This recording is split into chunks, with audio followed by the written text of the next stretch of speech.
প্রথম দিন মাদ্রাসায় যাচ্ছে বলে কথা। আয়ান তো খুবই খুশি ছিল আর মাদ্রাসা থেকে নাকি আসতেই চাচ্ছিল না। প্রথম দিন মাদ্রাসায় যে আইনের খুবই ভালো লাগছে। হ্যালো ভিউয়ার্স, আসসালামু আলাইকুম। আয়নের আব্বু আয়ানকে যখনই মাদ্রাসায় যাওয়ার কথা বলছে, আয়ান আমাকে রেডি করিয়ে দেওয়ার সময় পর্যন্ত দিচ্ছে না। মানে এতটা এক্সাইটেড ছিল, দেখলেই তো বুঝতে পারছেন কতটা খুশি। ওর আব্বু যে পিছনে আছে কি না আছে সেটাও পর্যন্ত দেখার সময় পাচ্ছে না। মাদ্রাসাটা আয়ান চেনে, এই জন্য একা একা দৌড়ে চলে যাচ্ছে। একটু আসতে গেলে কি হয়, যা কিভাবে পড়ে গেল, কেউ এসে উঠিয়ে দেওয়ার আগেই একা উঠে পড়েছে। হাতে তো ধুলা লেগে গেছে, ওই হাত না ধোয়া পর্যন্ত ওর শান্তি হবে না।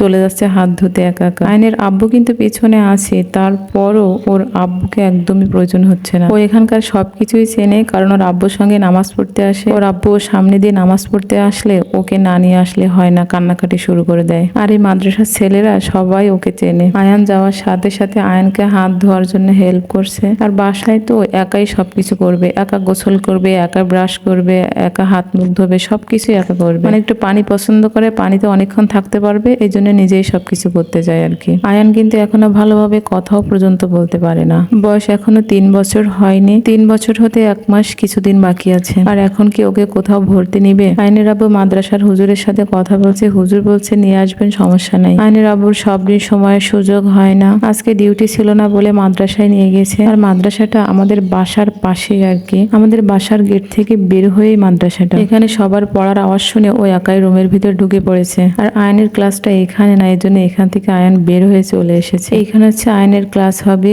এই তো আল জামিয়া আইডিয়াল একাডেমি। এই ছোট্ট হুজুরটাকে আজকে দেখে আমার অনেক ভালো লাগছে।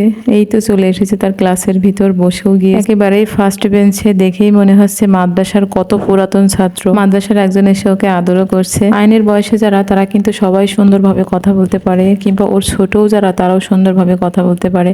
কিন্তু অনেকের হয় না, একটু দেরিতে কথা বলে। আমার আয়ানও তেমন একটু দেরিতেই কথা বলতে শিখেছে, কিন্তু এখনো একবার স্পষ্টভাবে বলতে পারে না। হুজুর ডেকে ওকে কাছে নিয়ে অনেকক্ষণ পর্যন্ত ওর সঙ্গে কথা বলতে চেষ্টা করেছে। মাঝে মাঝে এত লজ্জা পায়, লজ্জায় কথাই বলছে না। আর মাঝে মাঝে সবার সাথে এমন ভাবে মেশে, মনে হয় সবাইকে কত আগে থেকে চেনে। গতকাল ওর আব্বুর সাথে ব্যাটালিয়নের ভিতরে খেলতে গেছে। আইনের আব্বু যে স্যারের সাথে আছে আর কি। আইনের আব্বু আইনকে অফিসে রেখে একটু নিচে আসছে কাজের জন্য। সেখানে একজন ওসি স্যার ছিল এবং আইনের আব্বুর স্যার এসপি স্যার ছিল। তাদের দুইজনকে ডেকে নাকি ওয়াশরুমের সামনে নিয়ে এসেছে আমার আয়ান। পানির ট্যাপ ছেড়ে দিতে বলছে, ও পটে পানি ভরবে, তাই ছেড়েও দিচ্ছে, পানিও ভরছে আয়ান। আয়নের আব্বু উপরে গেলে এসপি স্যার নাকি আয়নের আব্বুকে বলছে, তোমার ছেলে এতটা সাহস আমি তো আগে কখনো দেখে বুঝতে পারিনি। আমাদের পোশাক পরা এত বড় বড় 2টা মানুষ আমরা এখানে, আর আমাদের তোমার ছেলে অর্ডার করছে বলে। আর স্যার নাকি হাসে। আয়নের আব্বু যে স্যারের সঙ্গে আছে, খুবই ভালো মনের মানুষ, আমার খুবই সাহসী ছেলে। আয়ন কিন্তু ক্লাসে যে ড্রয়িং করতে শুরু করে দিয়েছে। ও যখন গেছি তখন ড্রয়িং ক্লাস চলছে। আর মাদ্রাসায় যেই প্রথম ক্লাসে ড্রয়িং,